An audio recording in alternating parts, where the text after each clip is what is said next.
comme mi ngi des ci ñun di ñu éduquer di ñu jàppale ci suñu éducation njaboot ñu ci rendre hommage toutes les femmes yu nga xam ni jaar nañ fi bàyyi fi lu mel nii. Très bien, en tout cas nekkoon na doomu ab ministre de la santé dans le premier gouvernement du Sénégal en 1957. Son père fut Amadou Ba. Xam naa du Amadou Ba jamono ji ki ñu xam waaye nag xam naa ni du ñàkk ay mbokk lañu kon Binta Ba tey jii nii bayeen yi dañoo mën nag ah macha allah da ngeen mën.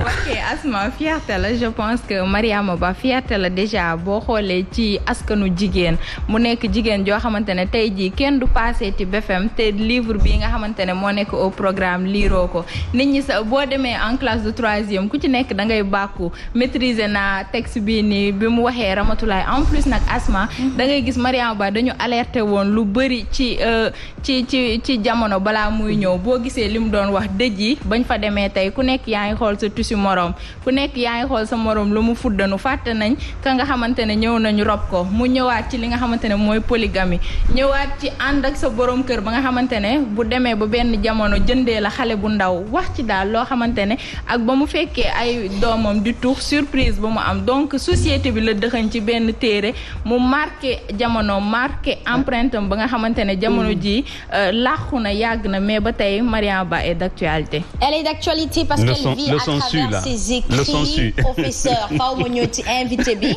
Alors en tant que psychologue et criminologue, on parlera aujourd'hui des femmes violées. Mariama Ba indexe en quelque sorte la trahison maanaam yaakaar bu tas ndax ku ñëw sàkku la violé la dafa tas sa yaakaar ku bàyyi ba nga dem ba xaw a nekk mère takkal la ñaareelu la ñetteel bon xëy na naam mën nañ ko yaakaar bu tas ci ab fiirange est-ce que loolu tey jii ci biir société bi am na ay jigéen ñu koy dund ñu maman ñu reyante ngir seen borom kër doon dara kooku doon dara rek gore di ba bëgg dee kat dem ital leen wujj.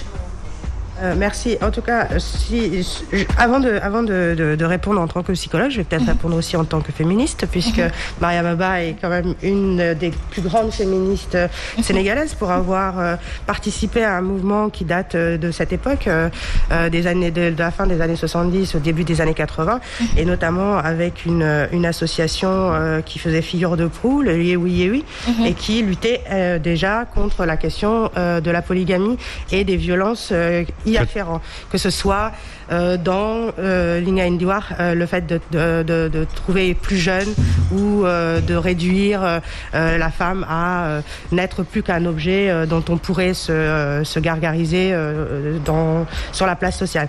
Maintenant, à côté de ça, en tant que psychologue, on observe aussi dans les familles polygames un ensemble d'enjeux de rivalité, des enjeux de pouvoir, etc., qui mettent à mal le lien familial, que ce soit le lien dans le couple ou à deux ou à trois, mais le lien entre les enfants des différents lits où on va avoir aussi un ensemble parfois de troubles qui vont éclore et qui vont être liés au contexte lui-même. C'est-à-dire que par exemple, quand on grandit dans un environnement où on ne peut pas avoir confiance en autrui, parce que c'est alimenté par la rivalité entre les coépouses, il faut pas aller manger chez l'une, il faut pas toucher telle ou telle chose.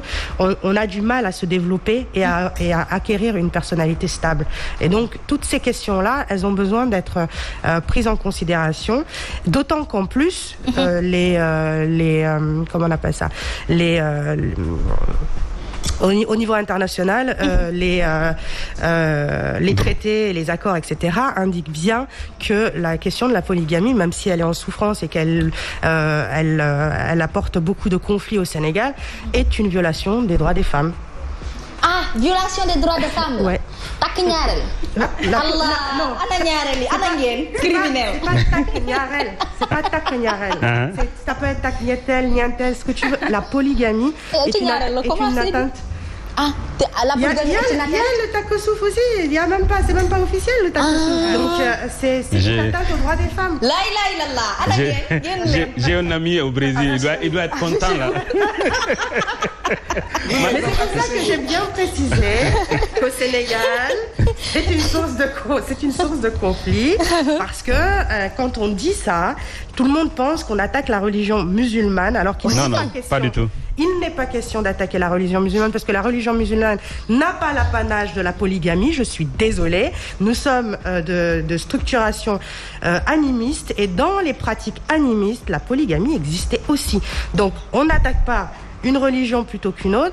On n'attaque pas non plus un mode de vie. On rapporte simplement que dans le monde, des gens se sont assis. Le Sénégal a signé sur les questions de violence faites aux femmes.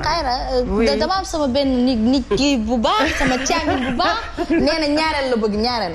Il fait ce qu'il veut. Mais après, non mais. Il fait ce qu'il veut. xamoo ku bëgg nekk ñaareel sa entourage. Moi chez moi non.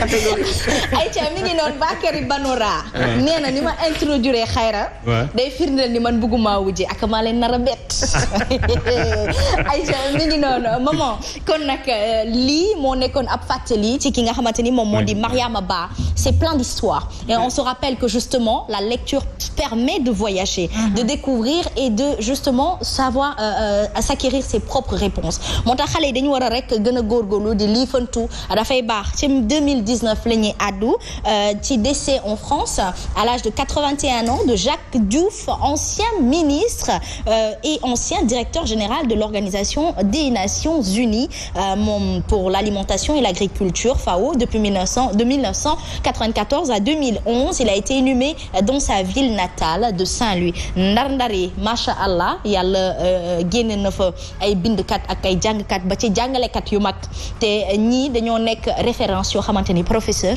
xale yi dañ leen war a gën a gëstu bu ko defee ñoom danañ mën a am foo royuwaay ak royukaay di ñaan yàlla nag yàlla na ko yàlla yërëm te xare ko àjjana. Jacques bokkoon na ci ñiy soxal koom-koom réew mi surtout ci wàllum mbéy. Et puis nekkoon na koo xam ne tam yëkkati na boppu Sénégal. fépp fu mu dem vraiment taxawoon na taxawaay boo xam ne vraiment Sénégal mosul ruus benn yoon au contraire dañ doon roy le fait que Jacques Diouf nekk koo xam ne mu ngi doon représenter le Sénégal mais surtout l'Afrique. Et ça aussi c'est important, donc c'est un grand monsieur et on lui rend un grand hommage également pour tout ce qu'il a fait de bien pour notre pays. Maman. waaw xam nga ñoom dañu nekk les intellectuels yoo xam ne dañu sagal suñu réew. fu ñu mën a nekk yëkkati suñu raay dëkk ci jom ak ngor xam ni le savoir n'est l'apanage d'aucune nation.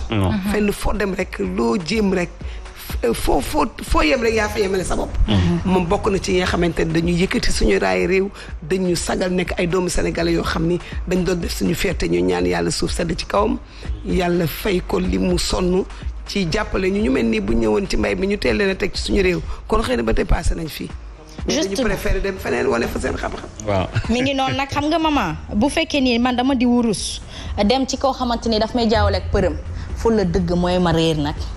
ma réer ko dëgg la wurus sax boo ko tegee ni di ko sàggane da lay réer du dëgg ku la gën a farlu for ko moom mooy suñu diggante ak nasaraan si faw ñuy wegante ci suñu biir te di bëggante te di nangulante cër ndax cër yàllaa koy joxe professeur cër judduwaale la cër bokk na ci ni ñuy bindee sa wërsëg balaa ngay gane si àddina kon nag nangulante rek a fi ne ndax ku nangul sa morom nangul yàlla kat loolu nag moo ñu manqué moo tax tuuxi doona bu ne dinañ ci dégg waaye ana kuukande géej gi yéen suba la le 18 suba la nee na jour tam xarit waaw mara de MC loolu de ma xaama boobu de pour man yonent yàlla mu yërëm naa ko kaane yonent yàlla Moussa moom rek la ko yàlla joxoon yërëm naa ko Bakary moom de ñëw na fi fay suñu ay lamp day xaar ba